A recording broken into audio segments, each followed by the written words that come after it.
Hey everyone, it is Chris, and today we are going to talk about the Paladin.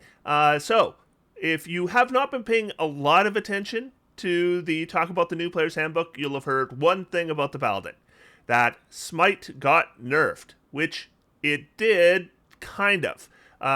In one way, it's been nerfed, in another way, it has been buffed. So we're going to be talking about that. But in general, the Paladin got all kinds of candy all the way down the list. I think that you'll look at the subclasses, see they're just objectively better. The class features objectively better, and there are some tasty bits with Smite as well. So Paladin's always been considered pretty powerful. That ain't going away at all. A lot of other classes, they've gotten boosts. Paladin has gotten some significant boosts. And speaking of boosting, please consider, if you are one of the very few people who are not already subscribed, I was looking at my analytics. It's kind of crazy. Over 80% of people who watch these videos are already subscribed. But if you are one of those 20%, hit that subscribe button. I am so close to 100,000 and really pushing for it. And every subscription would mean a lot to me. So thank you so much if you are willing to subscribe. Let's look at the Paladin. I don't want to waste any more time. Here is the class chart. And the first thing you should notice that is different from the old player's handbook is that there is a column for channel divinity and a column for prepared spells. So these are both new. Prepared spells used to be based on your Paladin level plus your charisma modifier. And now you can see it is a set amount. So you will get the same number of spells prepared regardless of your charisma, but it will depend on your Paladin level. And Channel Divinity, Paladins got one Channel Divinity, full stop. That's all they got. A 20th level Paladin had one Channel Divinity in the old rules. Now you'll see it starts at 2 and it ends up at 3. So eventually you will have 3 Channel Divinities, triple what you used to have. Okay, so that is the class chart. Now we're going to go over the class features. The white text is word for word what appears in the player's handbook. The yellow text are little notes I wrote to myself as I was going through this stuff. So we're going to start at level 1 and lay on hands. Your Blessed Touch can heal wounds. You have a pool of healing power that replenishes when you finish a long rest. With that pool, you can restore a number of hit points equal to 5 times your Paladin level. As a bonus action, you can touch a creature, which can be yourself, and draw power from the pool of healing to restore a number of hit points to that creature, up to the maximum amount remaining in the pool. I can speak. You can also expand 5 hit points from the pool of healing power to remove the poison condition from the creature. Those points don't also restore hit points to the creature. So my little note to myself is the previous version took an action, not a bonus action, and it also cured diseases. Now, we have been told from the designers that disease is basically removed from the game, so there's no point having an ability that gets rid of it. So that's lay on hands. Pure buff. You can do your attack action now and lay on hands. So big buff there. All right, moving on to spell casting. Now, I'm not going to show you all the text for spellcasting for Paladin on the screen because you wouldn't be able to read it anyways. There's too much. But what I have done is I've just kind of summarized the differences. The number of prepared spells are determined by a column on the class chart, which you have already seen. The features gained a level earlier because in 2014, Paladin got their spellcasting at level 2. Now they're going to get it at level 1. You round up level after having when multiclassing. So used to be before if you were a 5th level Paladin and you multiclassed out, which is a terrible level to multiclass out a Paladin, by the way. But let's say you do. With the old rules, when you were determining your spellcasting progression, that would count as 2 levels of spellcasting progression. Now it would count as 3 levels. And you can only replace 1 spell prepared after long rest. So in the old rules, after long rest, Paladin could switch out all their spells. I never knew a Paladin to do that. In fact, often I see Paladins just stick with the same spells day after day after day. But you used to be able to switch out all your spells. Now you can only switch out one of your spells. Overall, spellcasting got a huge buff, particularly if you're playing a 1st level Paladin. And also at level 1, we have Weapon Mastery. Yes, yet another feature at level 1. Your training with weapons allows you to use the mastery properties of 2 kinds of weapons of your choice with which you have proficiency. Whenever you finish a long rest, you can change the type of weapons you chose. For example, you could switch to using the mastery properties of halberds and flails. This is a brand new feature. Of course, we saw in the playtest, but the 2014 Paladin didn't have this or anything like it. Just 2 features at level 2. The first one is Fighting Style. You gain a Fighting Style feat of your choice. Now, fighting styles didn't used to be feats, but it makes no difference. It just makes a difference to where they're located in the book. So instead of choosing one of those feats, you could choose the option below, Blessed Warrior. You learn 2 cleric cantrips of your choice. They recommend Guidance and Sacred Flame. Guidance I'd consider. I'm not sure I'd take Sacred Flame on a Paladin. And they count as Paladin spells for you, and they use your Charisma. And in 2014, this wasn't a feat, but Paladins were restricted on fighting style, selecting from Defense, Dueling, Great Weapon Fighting, and Protection, and Blessed Warrior was an optional fighting style for Paladins that was presented in Tasha's. So, for the most part, fighting style is the same mechanically. The only real difference is there's more versatility now, because if you want to take blind fighting, that wasn't available before, now it is. Okay? Also, Paladins might want to take something like 2-weapon fighting, which is a lot better in the new rules. The other second level feature, Paladin Smite. Okay, so the 2014 Paladin, of course, got Divine Smite. This is where you heard about the nerf. So let's look at it. You always have the Divine Smite spell prepared, so that's the first thing, is that previously Divine Smite wasn't a spell. Now it is a spell. For the most part, that doesn't make a difference. Like with feats, it's just in a different part of the book. However, there are things like Counterspell that could interact with Paladin Smite if a creature actually wants to counterspell the Paladin Smite. I would generally consider that a win if I'm the Paladin. Some creature counterspells me instead of counterspelling the sorcerer or wizard who's going next. That's probably good for us. But nevertheless, it is a different way that things interact. And it says you can cast it without expending a spell slot, but you must finish a long rest before you cast it in this way again. So they're giving you 1 free Divine Smite. This is at its lowest level. Okay. And then, of course, you can upcast Divine Smite. And we do need to look at Smite a little bit, and we will as soon as we go through the base class features. In fact, we're going to look at a bunch of Smite spells, because I am going to make the case that I'm not sure Smite got nerfed all that much. But in 2014, it wasn't a spell, didn't require a bonus action. It's going to require a bonus action now, and it could not be used for free. All right, we're going to move on to level 3. So here we have level 3, Channel Divinity. I also want to mention here, not going to bother showing it up on the screen, but at level 3, you're also going to get your subclass. And if you look in the 2024 Player's Handbook, the subclasses that appear there are Oath of Devotion, Glory, Ancients, and Vengeance. 3 of those appeared in the 2014 Player's Handbook. They've all seen revision. The only one that was not in the 2014 Player's Handbook is Oath of Glory. That came later. And it has also seen some revision, though less revision than the other 3, unsurprisingly. But now Channel Divinity so we had Channel Divinity before, right? You can channel divine energy directly from the outer planes, using it to fuel magical effects. You start with 1 such effect, Divine Sense, which is described below. Other Paladin features give additional Channel Divinity effect options. Each time you use this class's Channel Divinity, you choose which effect from this class to create. If a Channel Divinity effect requires a saving throw, the DC equals the spell save DC from the class's spellcasting feature. You can use this class's Channel Divinity twice. You regain 1 of its expended uses when you finish a short rest, and you regain all expended uses when you finish a long rest. You gain an additional use when you reach Paladin level 11. So let's look at the new Divine Sense. As a bonus action, you can open your awareness to detect celestials, fiends, and undead for the next 10 minutes or until you have the incapacitated condition. You know the location of any creature of those types within 60 feet of yourself, and you know its creature type. Within the same radius, you also detect the presence of any place or object that has been consecrated or desecrated, as in with the Hallow spell.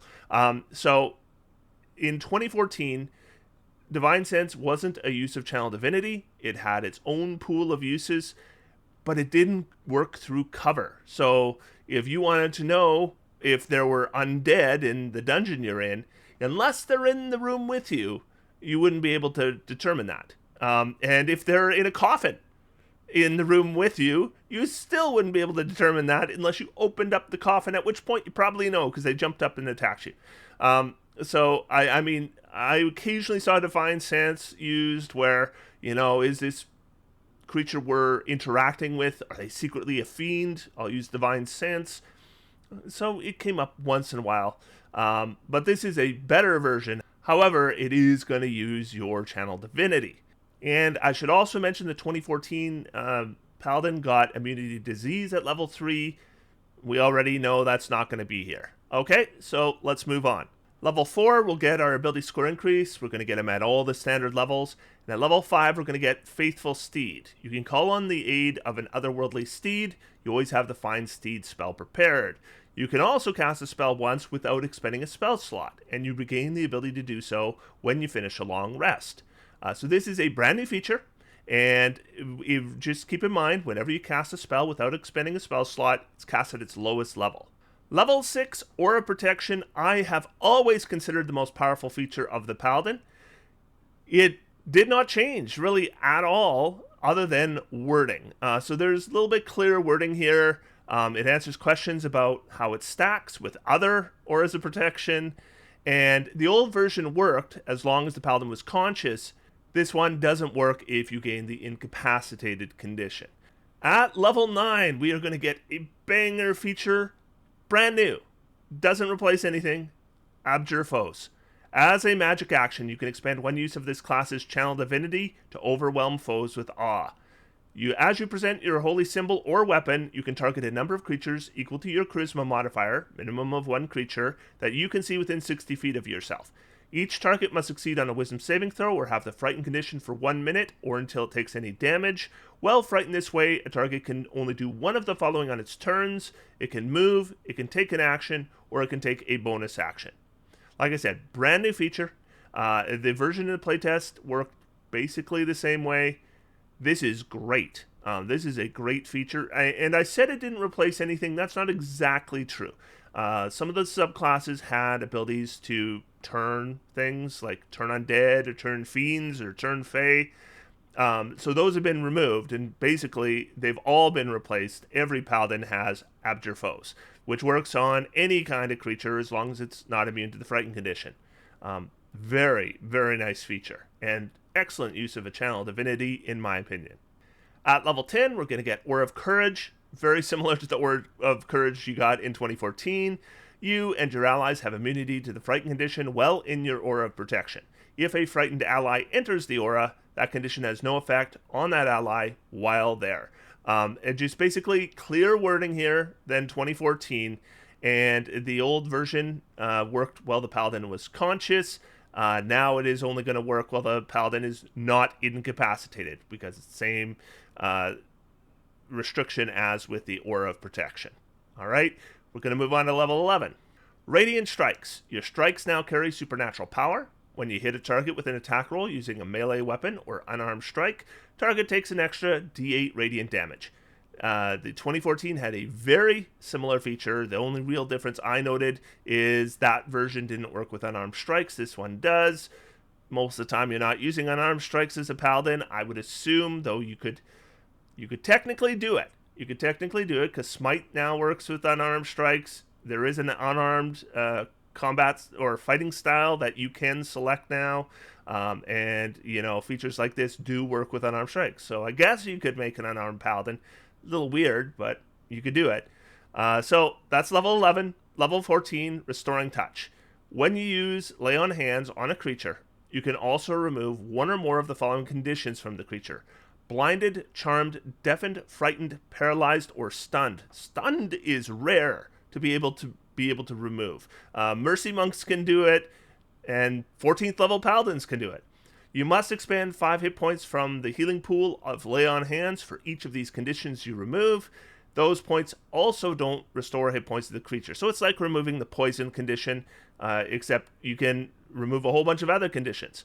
In 2014, you had Cleansing Touch instead of this, which ended a spell on yourself or a willing creature you touched, charisma times per long rest. I think this is better. This is like having lesser restoration, but better because it covers more things, and you can include it as part of your lay on hands. At level 18, we'll get an aura expansion, so our aura becomes 30 feet instead of 10 feet. If you have ever played an 18th level Paladin, I know most people, if they get to level 18, that in itself is rare. Playing a straight Paladin to level 18 is even more rare, but I'll tell you, if you do it, if you stick it out, 18th level is huge. That aura, that big aura, wow, it's just very, very nice. And then level 19, Epic Boon. So when you get your ability score improvement at level 19, you can select an Epic Boon. And there's no 20th level capstone on the base Paladin because each subclass has its own 20th level capstone. So depending what subclass you pick, you can have a different capstone for the Paladin. Now there is a sidebar here on breaking your oath. So we'll just read it. A Paladin tries to hold the highest standards of conduct, but even the most dedicated are fallible. Sometimes a Paladin transgresses their oath. A Paladin who has broken a vow typically seeks absolution, spending an all-night vigil as a sign of penitence or undertaking a fast. After a rite of forgiveness, the Paladin starts fresh. If your Paladin unrepentantly violates their oath, talk to your DM. Your Paladin should probably take a more appropriate subclass or even abandon the class and adopt another one.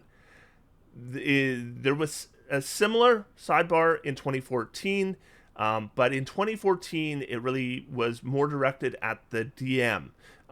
This is what the DM should do if the player playing the Paladin isn't doing the right things.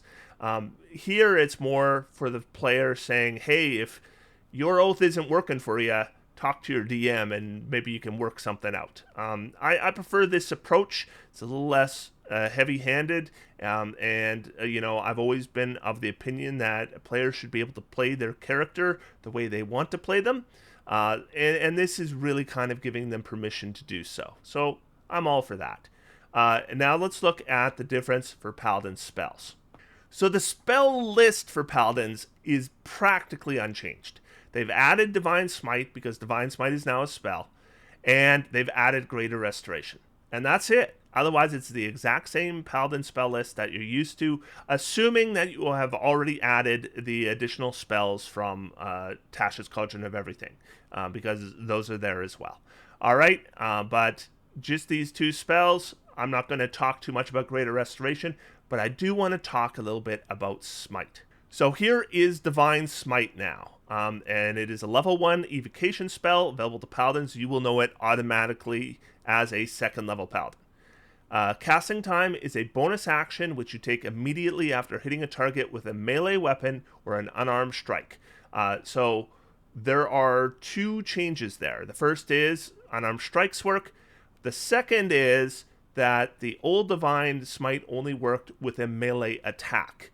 This works with any attack that hits with a melee weapon. That means if you have a javelin, which is technically a melee weapon, and you throw it and you hit, you can apply Divine Smite now. Range self, component verbal, duration instantaneous. The target takes an extra 2d8 radiant damage from the attack. The damage increases by 1d8 if the target is a fiend or undead. That's the same as the old Divine Smite. Using a higher level spell slot, the damage increases by a d8 for each spell slot level above 1. That has changed. It was similar in 2014, but it had a cap. I believe the cap was 68. You couldn't do more than that. And I think that was only for Fiends and Undead, and it was 5d8 for anything else. If you multi-class your Paladin, you might get much higher.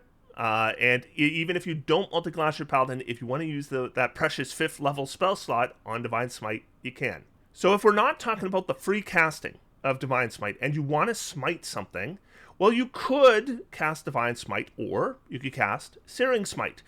Same level, still uses a bonus action, still melee weapon or unarmed strike. As you hit the target, it takes an extra 1d6 fire damage from the attack. At the start of each of its turns until the spell ends, the target takes 1d6 fire damage and then makes a Constitution saving throw. The order of that is important, by the way. On a failed save, the spell continues. On a successful save, the spell ends. Using a higher level spell slot, the damage increases by a d6 for each spell slot level above 1. If you want to upcast Smite and do the most damage, you actually want Searing Smite, not Divine Smite, because, just to remind you of the text here, when you hit, you do a d6 fire damage, or 2d6 if you've upcast it, and at the start of their turn, they take another d6 damage, or 2d6 damage if you've upcast it by 1 spell slot level, and potentially the round after that, they take it again, and again, and again. This does not use your concentration, and they will take the damage a minimum of 2 times unless they die beforehand. So unless they die before the start of their turn, they will take the damage twice. That means a second level slot gets you 4d6, and a third level slot gets you 6d6. So the damage here is good, and that is assuming they make their Constitution save. If they fail the Constitution save, they take even more. So if you want to do a lot of just straight out damage, Searing Smite is a good way to do that, as long as you're fighting something that's not resistant or immune to fire. However, tactically, Thunderous Smite might be your best option. The top part is going to be the same pretty much all the way through, so I'm going to ignore it for the most part. Let's just talk about what the spell text says. Your strike rings with thunder that is audible within 300 feet of you, and the target takes an extra 2d6 thunder damage from the attack. So that is less damage than Divine Smite. Divine Smite's 2d8, but it's 2 points less. So it's similar damage, slightly less. Additionally, if the target is a creature, it must succeed on a strength saving throw or be pushed 10 feet away from you and have the prone condition. So you get a push, you get a prone, and of course you can combine these with weapon mastery. So maybe you're pushing it 20 feet, right? Or just applying a different mastery effect on top of the push and the prone. Like maybe you're slowing it, and then by the time it's, gets up from prone and, it tries to get back to you and it's slowed, it might not even be able to get to you anymore. One thing I will note about Wrathful Smite, which is also a level 1 Paladin spell, is that it is necromancy, and that means if you were to take something like the Shadow Touched feat and weren't a Paladin, you could access Wrathful Smite with it. Alright, but the target takes an extra d6 necrotic damage from the attack. It must succeed on a wisdom saving throw or have the frightened condition until the spell ends. At the end of each of its turns, the frightened target repeats the save, ending the spell on itself on a success and a d6 per spell level. So this one does less damage, but it applies the frightened condition for up to a minute, and again, no concentration, which is really nice. The old Wrathful Smite used concentration. This one does not, though the old one required they use they used their action to attempt an ability check to try to break it. Now they actually get an automatic saving throw, but in exchange for not using concentration, that's a good trade. Wrathful Smite still is a very good spell for control, not as good for damage as the other Smite spells.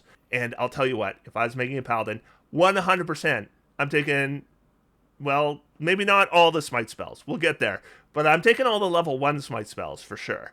Alright, so this is Shining Smite. This is a 2nd level spell now. This one does require concentration. It's concentration 1 minute.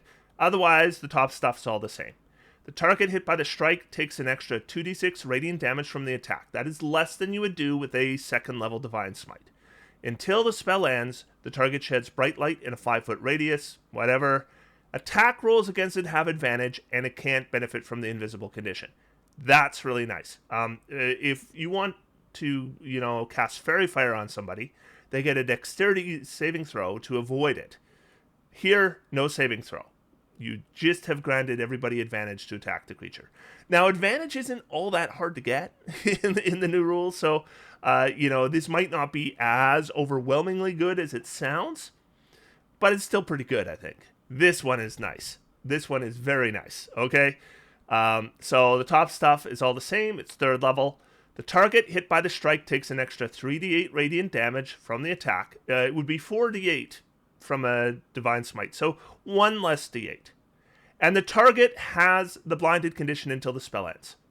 On each of its turns, the blinded target makes a Constitution saving throw, ending the spell on itself on a success.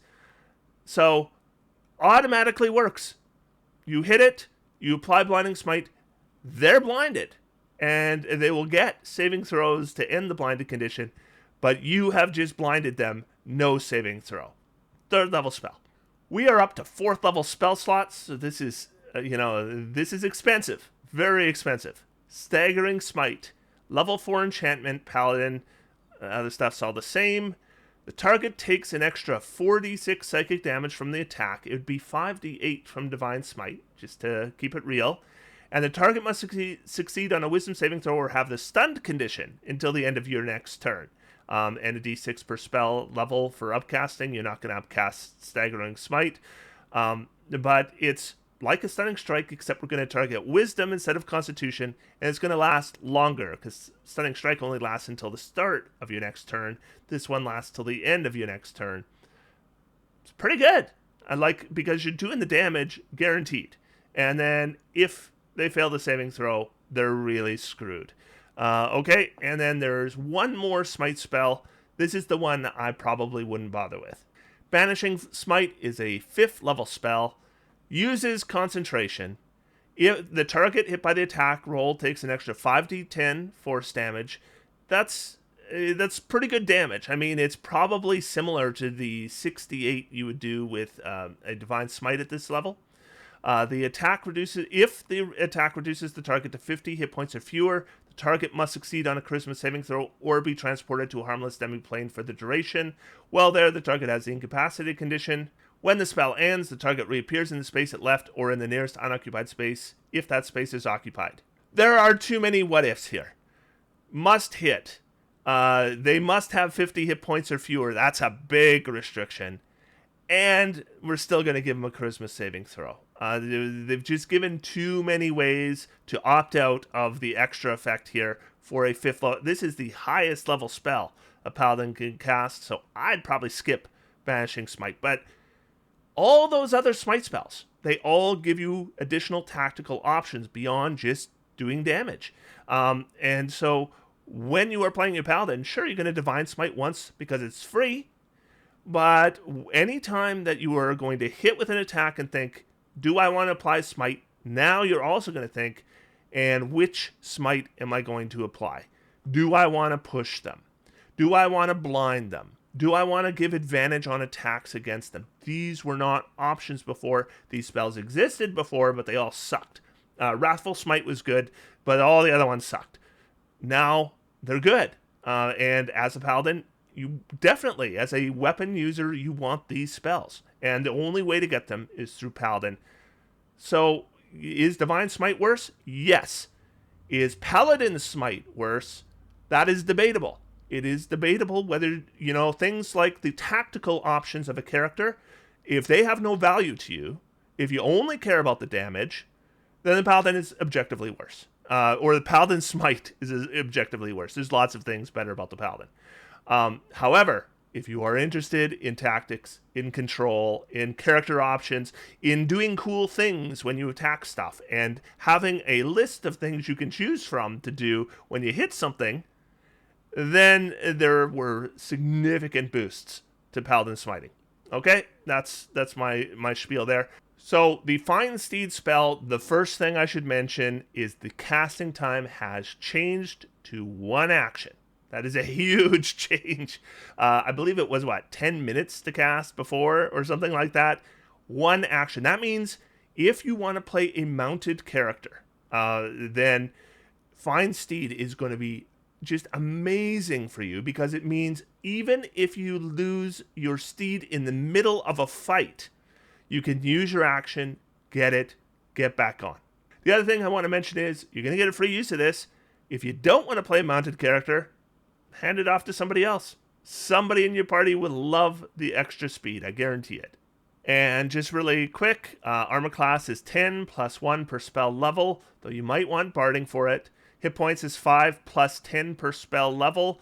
That means right away, level 2, this already has more hit points than a warhorse. And then each time you upcast it, It's getting a little more chunky.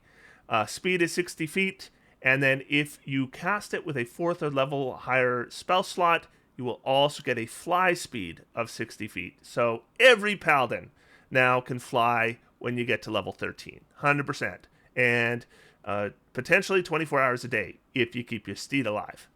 And there's a couple other things. If you regain hit points from a level 1 plus spell, the steed regains the same number of hit points if you're within 5 feet of it. It gets an attack. It also, you're going to choose whether you are having a fiend, a fae, or a celestial otherworldly steed. And depending which one you choose, you're going to get a little special thing for it. And the one you probably want to use is the fae, because it gets a teleport along with its rider, which is really good. Okay, so that's the Paladin spells. Huge improvement to Paladin spells. Just massive. I haven't even talked about Divine Favor. Is a bonus action casting spell that's first level that adds a d4 to all your attacks.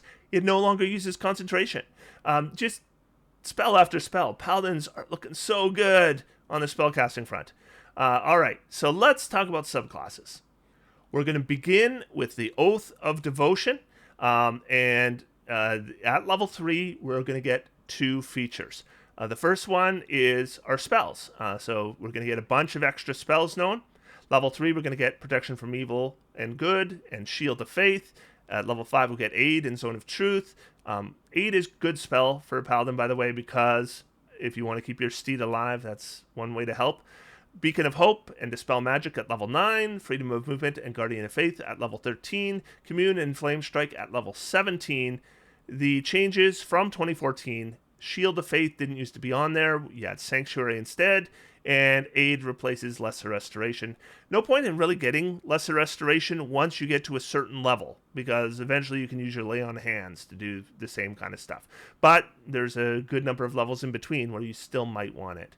Here's the one that kind of has me excited about Devotion Paladin. Sacred Weapon. When you take the attack action, you can expand one use of your Channel Divinity to imbue one melee weapon that you're holding with positive energy. For 10 minutes, or until you use this feature again, you can add your Charisma modifier to attack rolls you make with that weapon. And each time you hit with it, you cause it to deal its normal damage type or radiant damage. The weapon also emits bright light in 20-foot radius, dim light 20-foot radius, and you can end the effect early, no action required. The effect also ends if you aren't carrying the weapon. The big thing here, this used to require an action, which meant, and it only lasts a minute, or it only used to last a minute. It now lasts 10 minutes. But it used to be an action and last 1 minute, meaning it was probably only going to last for one combat, and that meant round 1 you did nothing. Round 1 you set up Sacred Weapon and you did nothing, which is terrible. Nobody wants to do that. People would not take Devotion Paladin because they'd look at Sacred Weapon and go, I do not want to spend the first round of combat setting this up. No longer. As a Paladin, as an optimizer, I'm going to make a Paladin that does not have a regular bonus action attack. I'm not taking Polearm Master. I'm not taking Dual Wielder. I am saving my bonus action for Smites and things like Sacred Weapon or Lay on Hands. And then I'm just using my attack action to attack. I think that is by far your best optimal choice with the new Paladin. And so Sacred Weapon, you got the bonus action. So you can set this up and you can still take your attack action. And because it lasts 10 minutes, probably going to get more than one combat out of it as well. Never mind that you get extra uses of Channel Divinity. So it is certainly feasible you could have Sacred Weapon in every single combat. So it could be that every single attack you make with the Devotion Paladin will benefit from Sacred Weapon. Now, there's no -5 +10 mechanics anymore. So hitting is easier than it was before if we're hitting with like big weapons. But you still miss. And Sacred Weapon is going to reduce the number of misses significantly. So yeah, really nice feature. Now, I mentioned before when we talked about Abjure Foes that they took away some features that kind of turned stuff. Devotion had one of those features called Turn the Unholy. It has been removed. Level 7, Aura of Devotion. You and your allies have immunity to the charm condition while in the Aura of Protection. If a charmed ally enters the aura, that condition has no effect on that ally while there. basically the same as the 2014 version. This one just kind of tells you what happens if a charmed creature enters the area, but otherwise it's the same. Smite of Protection at level 15. Your magical smite now radiates protective energy. Whenever you cast Divine Smite, you and your allies have half cover while in your aura of protection. The aura has this benefit until the start of your next turn. So that's a +2 armor class to you for sure, and anyone else who's nearby you. And this replaces Purity of Spirit that had the Paladin always under the effects of protection from good and evil, which could be really good against the right kind of enemies, but against most enemies did nothing. And so this way, no matter what you're facing, if you use your Divine Smite, you're going to get an extra benefit and a little extra defensive boost, which is nice.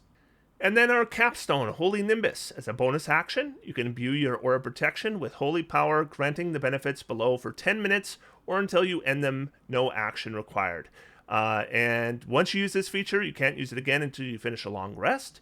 You can also restore your use of it by expending a level 5 spell slot, no action required. And you get 3 things with it. Holy Ward, you have advantage on any saving throw you are forced to make by a fiend or undead. That's fairly circumstantial. I mean, both fiends and undead are fairly common enemies at higher level, but still, I would imagine most fights you're not fighting them. Radiant damage. Whenever an enemy starts its turn in the aura, that creature takes radiant damage equal to your charisma modifier plus your proficiency bonus. I would imagine at level 20, this should be plus 11. Right? You should have a charisma of 20 or 21 with an epic boon, and your proficiency bonus is +6. So that's 11 damage to any enemy that's in your aura. You have a 30-foot aura. That's a lot of damage, actually. That is, even if it's one target, 11 added to DPR is significant, even at level 20. So that's pretty good. And then Sunlight, this aura is filled with bright light. That is sunlight. If you're fighting vampires, it's going to be really good, but for most things, it doesn't matter. Still, the radiant damage, that's if you're looking to make a paladin that does a lot of damage, then Devotion Paladin is a really good selection. Sacred Weapon, you can have it up pretty much all the time. It's going to turn way more misses into hits. Really, really good. Uses 1 bonus action, and you get 10 minutes of just straight out, eventually probably +5 to hit on every attack. And, you know, right up to the capstone where you're doing radiant damage to all your enemies within 30 feet every single turn, or every single round. It would be something if it was every turn. So, the old version could be used once per long rest. This one can be used again with the 5th level spell slot. Might be worth it. It lasted 1 minute. This one lasts for 10 minutes, so we should be able to get more than one combat out of it. And radiant damage used to be a flat 10. That's similar, right? Like I said, I would expect it to be +11 for this one. Otherwise, it was the same. Devotion did really good. I think Devotion did really good. Defensively, I think they got a boost. Offensively, I think they got a boost. Just quality of life, not giving up that round 1. They got a huge boost. And I didn't think Oath of Devotion was bad before, but I think they're pretty good now. I'm giving them a 4 out of 5. Now, I am a fan of thematically what the Oath of Glory is. I like the idea of the Paladin that's kind of big on themselves and big on being the hero, and that's your Oath of Glory Paladin. So I'm glad it's here in the 2024 Player's Handbook. So we're going to start with the spells, and we're going to get Guiding Bolt and Heroism at level 3. Enhance ability and magic weapon at level 5. Magic weapon's better, by the way. Doesn't use concentration. Level 9, we're going to get haste and protection from energy. Level 13, we'll get compulsion and freedom of movement. Level 17, we're going to get legend lore and Yolande's regal presence, which is actually also a pretty good one. Especially if you got a mount, which you will as a paladin. Very nice one for the... I talked a bit in the cleric video that I did last about pinball or rugby, where you're kind of moving around and hitting all these enemies with these emanations. Yolande's regal presence is a good one for that. Nice list. The changes from the old version is legend lore replaces commune, and Yolande's regal presence replaces flame strike, Okay? So that's not the only. We're actually going to get 3 features for Glory at level 3. The second one is Inspiring Smite. Immediately after you cast Divine Smite, you can expand 1 use of your channel divinity and distribute temporary hit points to creatures of your choice within 30 feet of yourself, which can include you. The total number of temporary hit points equals 2d8 plus your Paladin level, divided amongst the chosen creatures however you like. It's essentially unchanged from the old version. The old version, it used a bonus action. Well, this version is technically using your bonus action too, since your Divine Smite is now a bonus action. This is okay. I mean, the scaling is nice. You know, we're adding our Paladin level. But it is a big resource cost for some temporary hit points. And there's a lot of ways to get temporary hit points now. It's not bad. Not bad, but I don't think it's fantastic. Anyway, you're going to have to decide for yourself whether you have other use for your channel divinity. Level 3, Peerless Athlete. As a bonus action, you can expand 1 use of your channel divinity to augment your athleticism. For 1 hour, you have advantage on strength, athletics, and dexterity acrobatics checks. Notice or I should mention, these have nothing to do with grappling anymore. And the distance of your long and high jumps increases by 10 feet. This extra distance costs movement as normal, so not as good as the jump spell. And yeah, the duration of this ability used to be 10 minutes. It's now 1 hour, so mechanically it has been improved, but just in terms of practicality, I don't think it's as useful as it used to be. I used to use this to get advantage on grapple checks. Well, that doesn't apply anymore. I used to use this because jumping features were fairly rare. There's now a first level spell that jumps you 20 feet in any direction. Or 30 feet. Is it 30 feet in any direction? Sorry. And so 10 feet doesn't sound all that impressive anymore, especially considering it costs movement as normal. Well, I think maybe it might have been good if they had said, for the duration, you're under the effect of a jump spell. That would be great. This, I don't know. I guess it's a ribbon, right? The other Paladins have 2 features at level 3. This Paladin has 3, so it's getting a ribbon. And this is the ribbon. Let's move on to level 7. Level 7, Aura of Alacrity. Your speed increases by 10 feet. In addition, whenever an ally enters your aura protection for the first time on a turn, or starts its turn there, the ally's speed increases by 10 feet until the end of their next turn. The old version, which was good, I thought, gave the speed boost to allies that started their turn within 5 feet. Now they just have to move through it, and they immediately get it. And it only lasted till the end of the current turn, so now it's till the end of their next turn. And the old one, the range increased to 10 feet at 18th level. This one, the range will increase to 30 feet. So basically everyone's going to have an extra 10 feet of movement eventually. This is also going to apply to the mount if you're mounted. 10 feet of movement for everybody is really good. And they don't have to crowd around you anymore. Now they can just, on their turn, they move by you. They get 10 feet of movement. Excellent, excellent 7th level aura, in my opinion. All right, level 15, Glorious Defense. You can turn defense into a sudden strike. When you or another creature you can see within 10 feet of you is hit by an attack roll, you can take a reaction to grant a bonus to that target's AC against that attack, potentially causing it to miss. That's all right. The bonus equals your Charisma modifier, which should be good by level 15.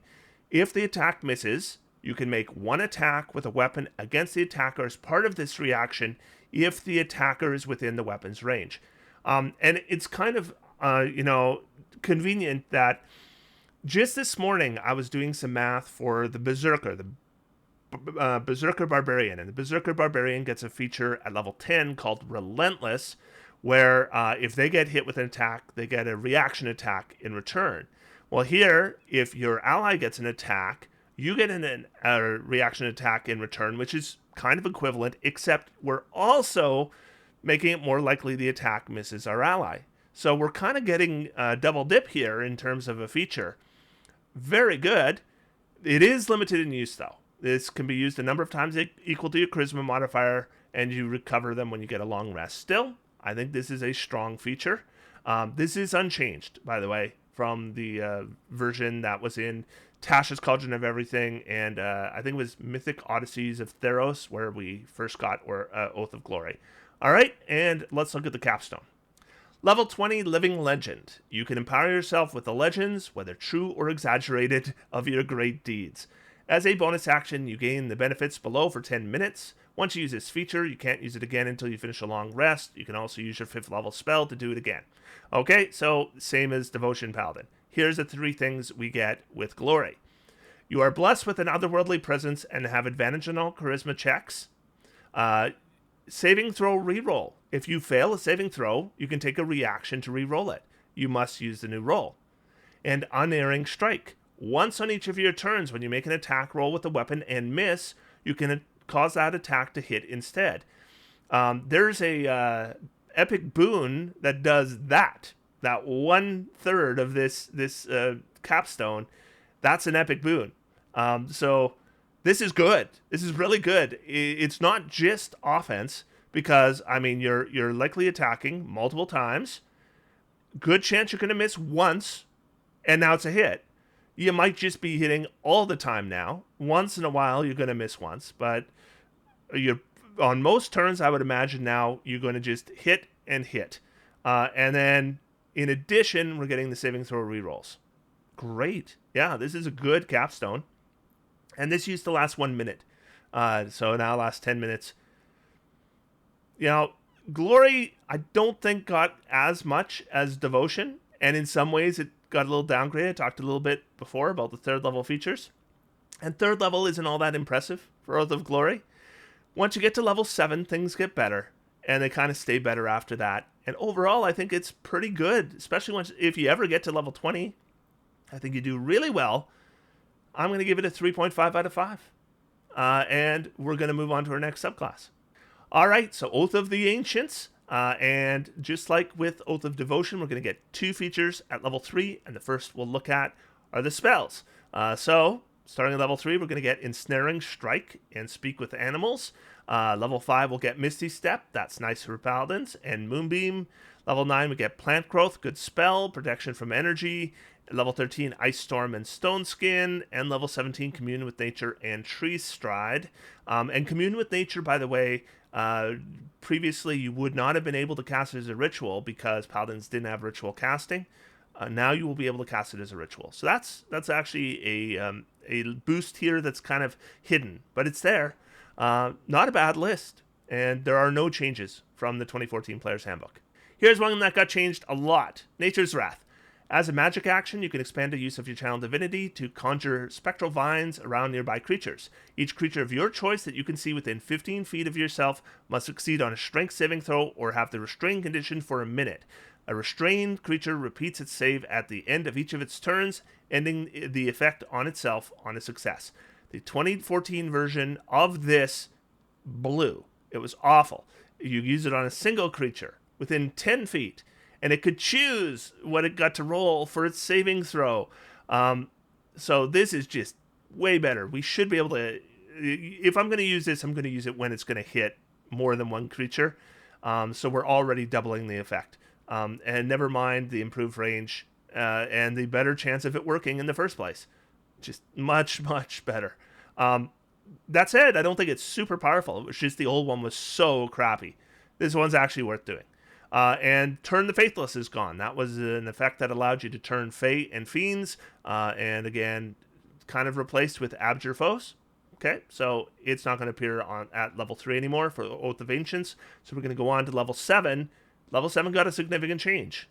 I think Oath of Ancients might have been the best known aura at level 7, because that's the one where you got the resistance to the damage of spells. They've kind of moved away from doing resistance to damage types other than the set damage types. And so we see that here too. Ancient magic lies so heavily upon you that it forms an eldritch ward, blunting energy from beyond the material plane. You and your allies have resistance to necrotic, psychic, and radiant damage while in your aura protection.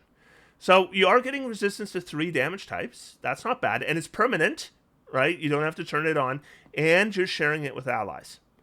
That said, Radiant is pretty rare to be hit with as a player character. Psychic is somewhat rare. Necrotic's more common. So this isn't as good, I don't think, as resistance to damage against spells, but it's decent. It's not bad. Then we have level 15, Undying Sentinel.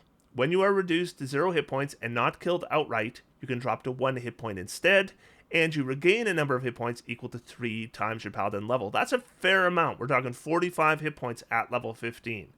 Once you use this feature, you can't do so again until you finish a long rest. Additionally, you can't be aged magically. Oh, wow! And you cease visibly aging. Wow. But, okay, so we're going to get Relentless Endurance, basically, that the orcs get. We're going to hit once, and then we're going to recover a few hit points when it happens. It's okay. It's all right. It's not fantastic. It's not terrible. As a bonus action, you can imbue your Aura of Protection with Primal Power, granting the benefits below for 1 minute. What's this 1 minute crap? The other two were 10 minutes. This one's 1 minute for some reason. Or until you end them. No action required. Once you use this feature, you can't use it again until you finish a long rest or a 5th level spell slot. 3 things happen when you use it. We get Diminished Defiance. Enemies in the aura have disadvantage on saving throws against your spells and channel divinity options. That's good. Regeneration. At the start of each of your turns, you regain 10 hit points. Maybe that's why they don't want you to have it for 10 minutes. They don't want you to recover like a ton of hit points. Maybe that's what it is.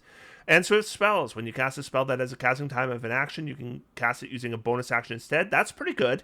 Though keep in mind, you're 20 levels of Paladin. So, if you're one of those people who multi-classes their Paladins with Sorcerer to get, additional spells and spell slots, you're not going to have that, right? You're only going to have the base, so up to 5th level spells, which at level 20, 5th level spells are okay, but they're no big deal.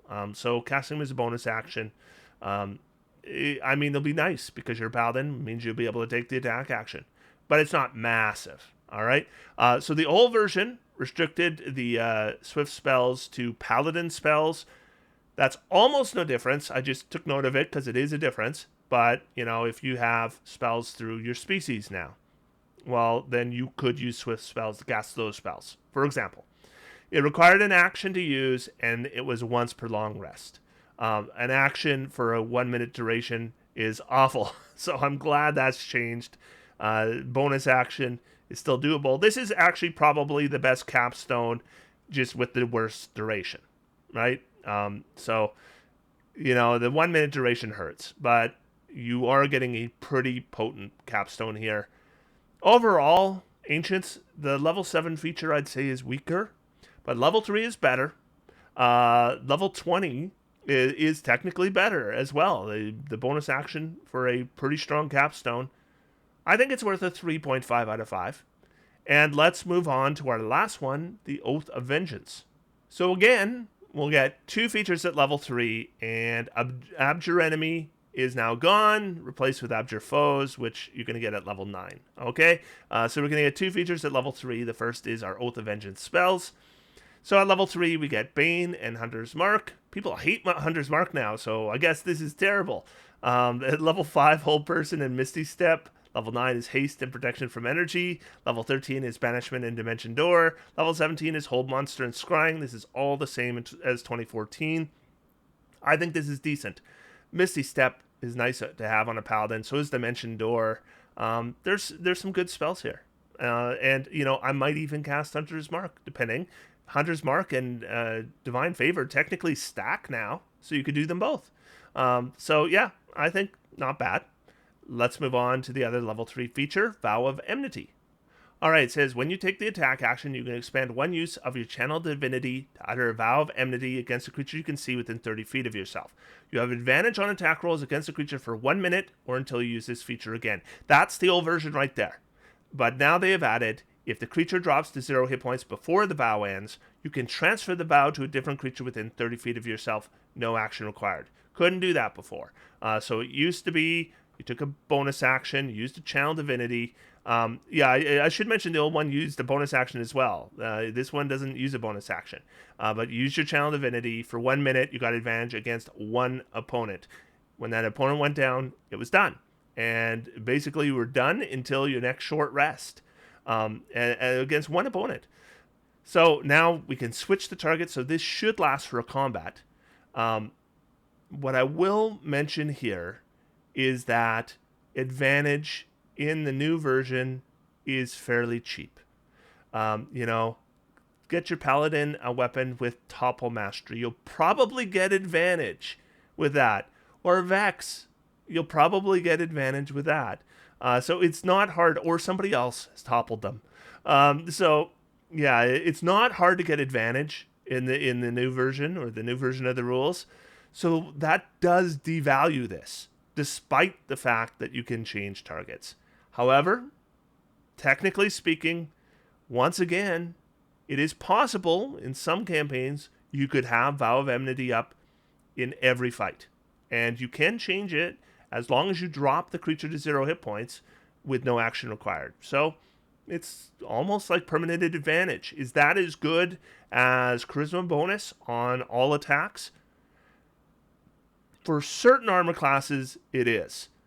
But if we look at the broad range of things, it is not. And so the Oath of Devotion, Sacred Weapon, if we look at the math, it's going to be better in the long run than Vow of Enmity. Maybe not at low levels, but certainly by high levels. But Vow of Enmity still means you're going to hit more. So, Oath of Vengeance is going to hit a lot. Oath of Devotion is going to hit a lot. And eventually, Oath of Glory is going to hit basically all the time. So, anyway, even if they roll in that one. So this used to be a terrible feature in the 2014 Player's Handbook. Really not that great. So now it says your supernatural focus helps you close off a foe's retreat. When you hit a creature with an opportunity attack, you can reduce the creature's speed to 0 until the end of the current turn. You can then move up to half your speed as part of the same reaction. This movement doesn't provoke opportunity attacks. The difference here is the old version did not reduce the creature's speed. This is now reducing the speed to 0. However, this only applies to opportunity attacks. So this is a bit like getting a little piece of the Sentinel feat and adding it on to Relentless Avenger. That's essentially what it is. What it means is if I'm playing Oath of Vengeance, I probably don't want the Sentinel feat because it'll be a bit redundant. This is now okay. It's not bad anymore, which is great. So I won't be disappointed when I get to level 7. This is not the best level 7 aura feature, for sure. Okay, level 15, Soul of Vengeance. Immediately after creature under the effect of your Vow of Enmity hits or misses with an attack roll. So in other words, if they make an attack, you can take a reaction to make a melee attack against that creature if it's within range. This is a wording clarification from the old rules as to when the reaction attack took place. Otherwise, it's the same. Kind of the same, because you should have Vow of Enmity up a lot more now. So you'll be able to use this a lot more now. So this is better. So this is not bad. An Avenging Angel. As a bonus action, you gain the benefits below for 10 minutes or until you end them. Once you use this feature, you can't use it again until you finish a long rest. You can restore your use of it by expending a 5th level spell slot, no action required. So just 2 things. We're getting flight, fly speed of 60 feet, and you get hover. And Frightful Aura. When an enemy starts its turn within your aura of protection, that creature must succeed on a wisdom saving throw or have the frightened condition for 1 minute or until it takes any damage. Attack rolls against the frightened creature have advantage. The Frightful Aura is pretty good, I think. And flight is, I like flight, so flight's good, but I would imagine at level 20 you're probably on a flying mount that has a fly speed of 60. And so you will also have a fly speed of 60. I guess it's an insurance policy, right? Because your mount won't necessarily always survive. So this capstone, I would say, is maybe the least impressive of the ones we've seen up to now. Though the Frightful Aura is pretty good, but I think it's the least impressive, I'd say. And so Oath of Vengeance, I think it kind of is a little bit like the Oath of Devotion, where we're getting a lot of offensive improvements. And a lot of them kind of similar, actually. But I do think the Devotion gets more other stuff than Vengeance does. So I do think Devotion is better than Vengeance. But Oath of Vengeance, I still think it's all right. I'd say it's a 3 out of 5. And so the I will say that none of the subclasses for Paladin knocked me off my feet. So I've been going over other classes here, and there's been subclasses for most of the classes that I've been super excited about. Nothing here that I'm super excited about in terms of subclasses, but I'll tell you what, the Paladin itself is kind of exciting to me. I am looking forward to my next Paladin. It's going to be mounted. I'm just going to play a mounted Paladin. They're going to give me the feature. I'm going to take it. I'm going to play a mounted combat Paladin. I'm going to take mounted combatant. Probably pick up a Lance and Great Weapon Master, which works with Lance now. And then I'm taking all those Smite spells. And, I think it'll be pretty good. And I'll probably play Oath of Devotion. So that's probably my next Paladin character. I might present such a build on the channel. As I was planning this video, I was kind of excited to make that build. So, it may be coming sooner rather than later. But that is the Paladin, and in my next video, I am going to be covering the Rogue. So, I have already said that I think that the Rogue is the weakest class in D&D now. I don't think it's the weakest by very much, though. I think it's this much. And if you want to play a Rogue, there's some really nice ways to make a Rogue now. Especially there's one of the subclasses I think did really well. So we're going to talk about that in my next video. Otherwise, until then, I'm going to sit back, relax, and have some fun. D&D is for everyone. Thanks, everybody. If I say I'm going to lean back, I should lean back, right? Talk to you soon.